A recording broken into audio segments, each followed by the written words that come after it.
வணக்கம். நவராத்திரியின் 9 அம்மன்களை பற்றி பார்க்கலாம். முதல்ல பார்க்க போகிறது பார்த்தீங்கன்னா சைலபுத்ரி அம்மன். அவங்களுக்கு எப்படின்னா ஒருத்தவங்க மரியாதையே கொடுக்கல அப்படின்னு சொல்லிட்டு அங்கே இடக்கிற யாக வளர்த்துற இடத்துலேருந்து அந்த நெருப்பில் அவங்க குதிச்சிட்டாங்க, சுயமரியாதை தரலன்னு சொல்லிட்டு. பொண்ணுங்களுக்கு சுயமரியாதை ரொம்ப முக்கியன்றது எல்லா இடத்துலையும் பொண்ணுங்க பார்ப்போன்றது இப்போ மட்டும் கிடையாது, வேலைக்கு போகிறோம் படிக்கிறோன்றதுன்றது இல்லை, அந்த காலத்துலேருந்தே இருக்குது. ரெண்டாவது என்ன அம்மன் பார்த்தீங்கன்னா பிரம்மச்சாரிணி அம்மன்.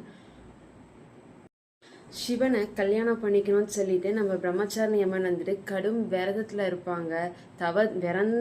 தவன்னு சொல்லலாம் வந்துட்டு. ஆனால் அவங்க தவத்தால் சிவனும் அவங்கள கல்யாணம் பண்ணிக்க சம்மதிச்சிட்டாங்க. பொண்ணுங்க எப்பவும் நினச்சதை முடிச்சு காட்டும். கரெக்ட் தானே? மூணாவது பார்த்தீங்கன்னா சந்திரகாந்தா அம்மன் வந்துட்டு சிவனை திருமணம் செஞ்சுக்கணும்னு சொல்லிட்டு பார்வதி தான் சந்திரகாந்தா அம்மனாக மாறி சிவனை திருமணமும்